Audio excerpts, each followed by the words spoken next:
गली न्यूज की special report में आपका स्वागत है। तैयार हो जाइए देश दुनिया की 10 सबसे धमाकेदार खबरों के लिए। वो खबरें जो बना सकती हैं आपका दिन, बदल सकती हैं आपका नजरिया और बताएंगे आपको वो सब कुछ जो आज सबसे ज्यादा जरूरी है जानना। राजनीति से लेकर मीडिया तक हर खबर अहम है, तेज है और सीधी आपके लिए है।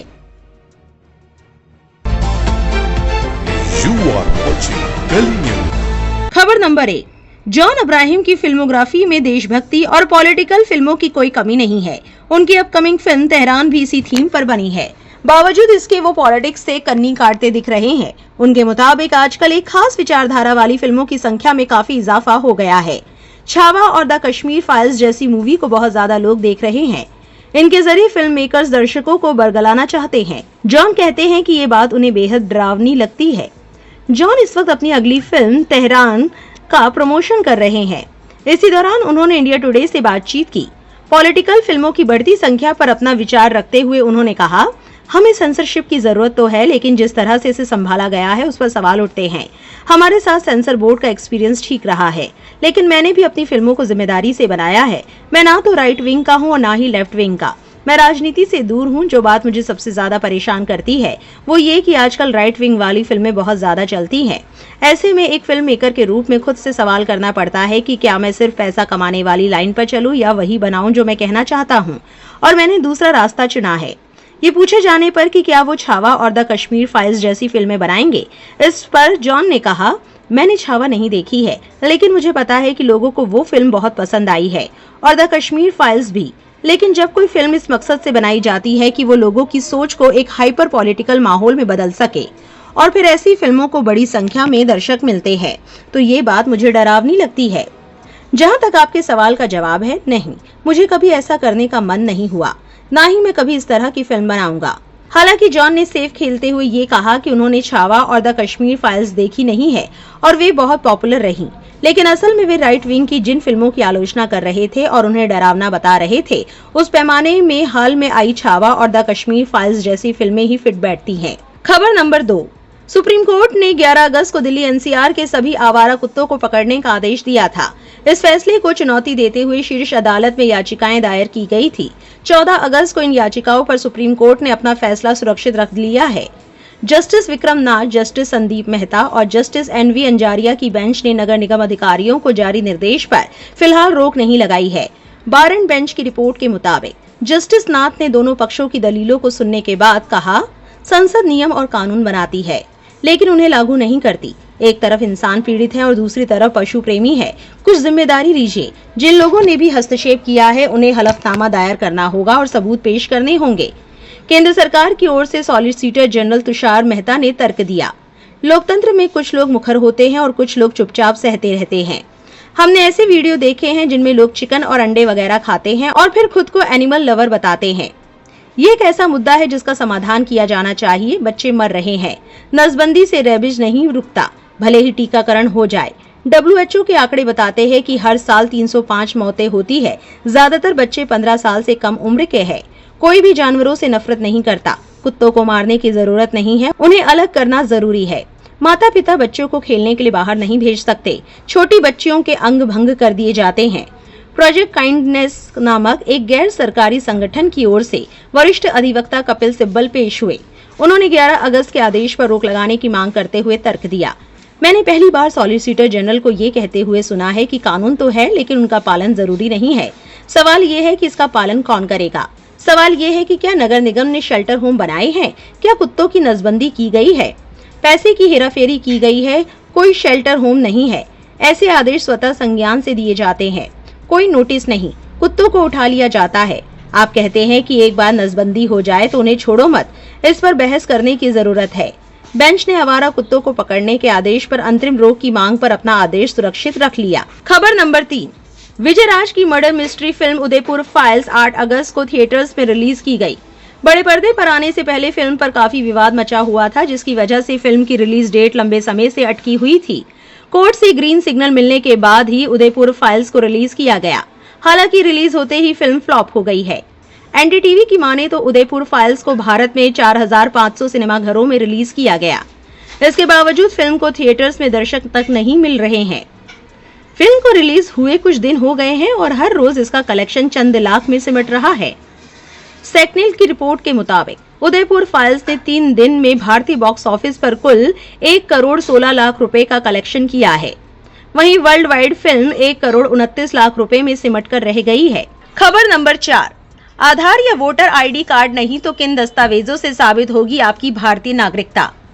बॉम्बे हाईकोर्ट ने मंगलवार को कहा कि कोई व्यक्ति सिर्फ आधार कार्ड, पैन कार्ड या वोटर आईडी जैसे दस्तावेज रखने से भारत का नागरिक नहीं बन जाता। शीर्ष अदालत ने ये टिप्पणी कथित रूप से भारत में प्रवेश करने वाले एक कथित बांग्लादेशी व्यक्ति को जमानत देने से इनकार करते हुए की। जस्टिस अमित बोरकर की बेंच ने कहा कि नागरिकता अधिनियम के प्रावधान ये तय करते हैं कि भारत का नागरिक कौन हो सकता है और नागरिकता कैसे प्राप्त की जा सकती है।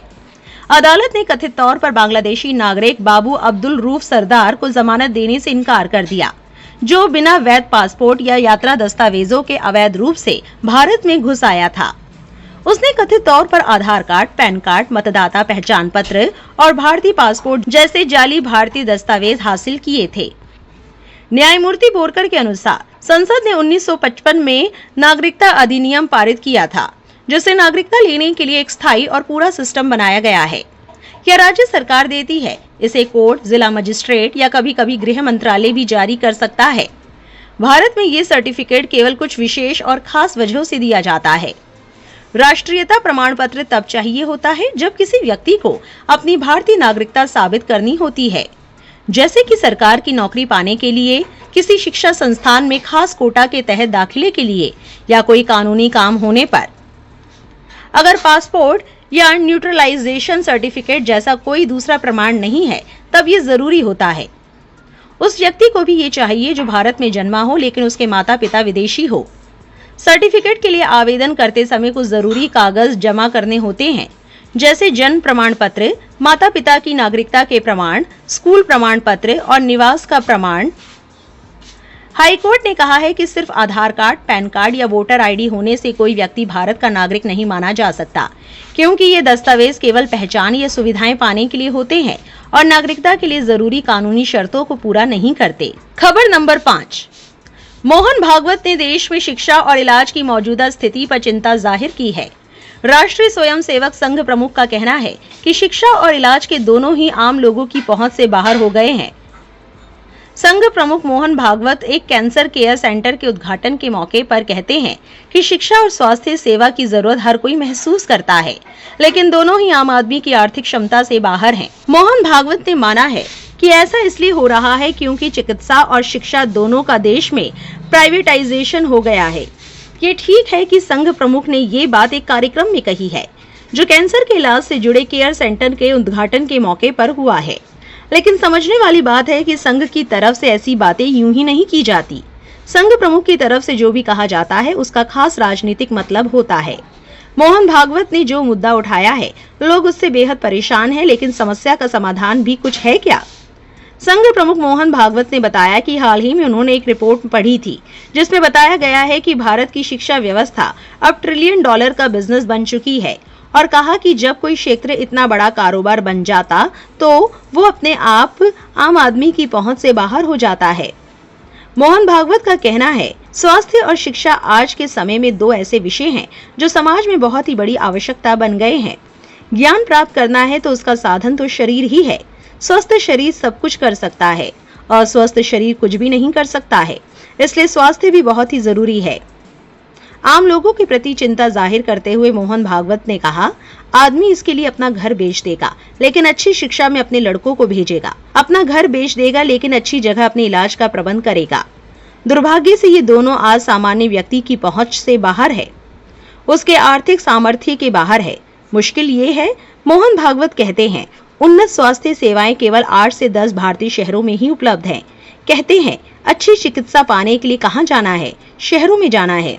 कैंसर के लिए तो भारत में केवल 8 से 10 शहर हैं जहां पर जाना पड़ता है, तो चिकित्सा का खर्चा अलग और वहां पर रहने का खर्च अलग और आने जाने का खर्च अलग हो जाता है। और फिर सुझाव देते हैं, मरीजों को इलाज के लिए भारी रकम खर्च करने और लंबी दूरी तय करने के लिए मजबूर होना पड़ता है। स्वास्थ्य सेवा को चिंता का विषय नहीं बनना चाहिए। कैसी हो चिकित्सा व्यवस्था के सवाल पर मोहन भागवत कहते हैं, स्वास्थ्य को ऐसी चिकित्सा चाहिए जो सहज और सुलभ हो। फिक्र तो बहुत वाजिब है। शिक्षा और इलाज तो आम आदमी की पहुंच के बाहर तो हो ही गए हैं। अस्पताल पहुंचते ही पहला सवाल यही सुनने को मिलता है, इंश्योरेंस तो होगा ही। हाँ में प्रतिक्रिया सुनते ही माहौल सामान्य हो जाता है, जैसे चिंता की कोई बात ही नहीं, इलाज तो हो ही जाएगा। ऐसी ऐसी खबरें आती हैं, मालूम होता है इलाज के दाम तो मरीज की मौत के बाद शव तक से वसूले जा रहे हैं। जो हाल है उसे देखकर तो यही लगता है जैसे देश के बहुत सारे नर्सिंग होम तो मेडिक्लेम और बीमा से ही चल रहे हैं।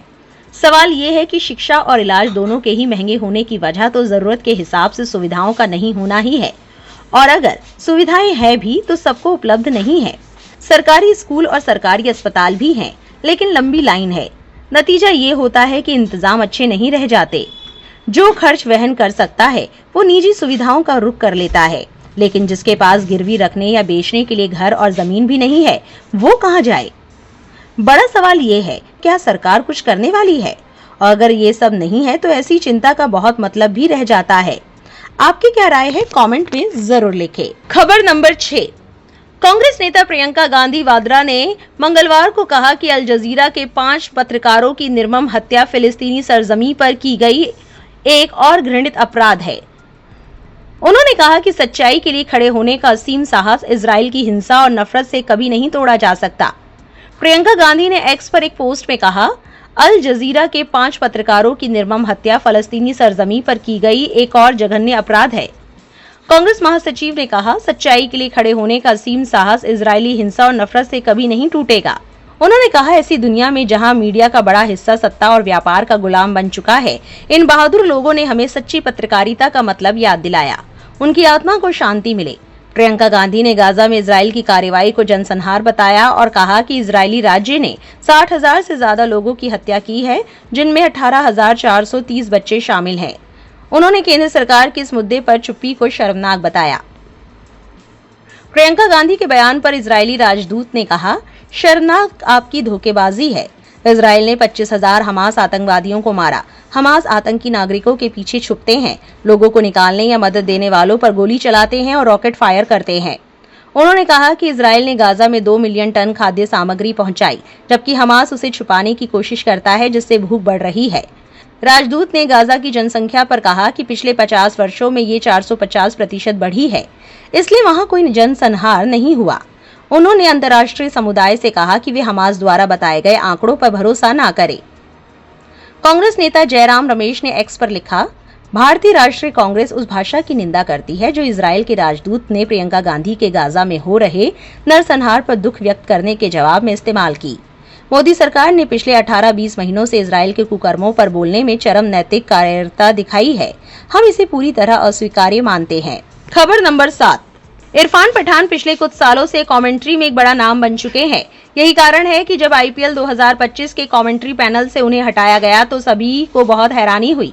बाद में मीडिया रिपोर्ट्स में दावा किया गया है कि इरफान को कुछ खिलाड़ियों की आलोचना करने की वजह से पैनल से बाहर किया गया। इसमें रोहित शर्मा का नाम भी शामिल था। इरफान पठान ने अब खुद बताया है कि क्या वाकई में भारतीय कप्तान की आलोचना करने पर उन्हें पैनल से बाहर किया गया था। ललन टॉप के show guest in the news room में इरफान पठान से पूछा गया कि किसकी आलोचना के कारण उन्हें कमेंट्री पैनल से हटाया गया। इरफान ने बताया, देखिए, मेरा ये मानना है कि कमेंटेटर्स का काम है कि जो नजर आ रहा है उससे आगे की कहानी बताए, जो चल रहा है क्यों चल रहा है और जो हो रहा है वो क्यों हो रहा है, जो हो सकता है वो क्यों और कैसे हो सकता है। कमेंटेटर का काम यही है। अगर खिलाड़ी अच्छा प्रदर्शन करे तो उसकी तारीफ करना, अगर ऐसा ना कर सके तो उसकी आलोचना करना। कमेंटेटर की जिम्मेदारी खिलाड़ी के लिए नहीं, फैंस के लिए है। इसके बाद इरफान ने रोहित शर्मा पर खुलकर बात की। इरफान ने कहा कि उन्होंने सच केवल फैंस के सामने रखा। उन्होंने बताया, रोहित शर्मा व्हाइट बॉल के कमाल के खिलाड़ी है। हालांकि टेस्ट क्रिकेट में उस साल उनका 6 का औसत था। तो हमने कहा कि ऐसा है कि अगर रोहित कप्तान ना होते तो प्लेइंग 11 में उनकी जगह नहीं बनती है। हालांकि इरफान का मानना है कि वो सिर्फ बतौर ब्रॉडकास्टर अपना काम करते हैं। इरफान ने कहा, लोग यही बात करते हैं कि हमने रोहित को ओवर द टॉप सपोर्ट किया है। जाहिर है कोई भी आपके ब्रॉडकास्टिंग चैनल पर आएगा तो आप उससे बदतमीजी तो नहीं करेंगे। जैसे आपने मुझे इनवाइट किया है, मैं आया हूं तो आप तहजीब दिखाएंगे, दिखानी भी चाहिए। रोहित भी जब आए तो हमारे मेहमान थे, उस बात को ऐसे पेश किया गया कि हम उसे सपोर्ट कर रहे हैं, लेकिन हम ही वो लोग हैं जिन्होंने कहा था कि उनकी जगह नहीं बनती। हालांकि ये बात नहीं चली, इंटरव्यू वाली बात ज्यादा चली। खबर नंबर 8, बॉलीवुड एक्ट्रेस शिल्पा शेट्टी और उनके पति राज कुंद्रा के खिलाफ एक और मामला दर्ज हुआ है। उन पर मुंबई के कारोबारी के साथ 60 करोड़ रुपए से ज्यादा की धोखाधड़ी का आरोप लगा है। ये आरोप शिल्पा शेट्टी और राज कुंद्रा की बंद हो चुकी company best deal TV private limited के एक सौदे से जुड़ा है। कारोबारी दीपक कोठारी ने ये मामला दर्ज कराया है। उन्होंने आरोप लगाया है कि मियां बीवी ने 2015 से 2023 के बीच उनके साथ 60 करोड़ रुपए की धोखाधड़ी करने की साजिश रची थी। Kothari lotus capital financial services के निदेशक है।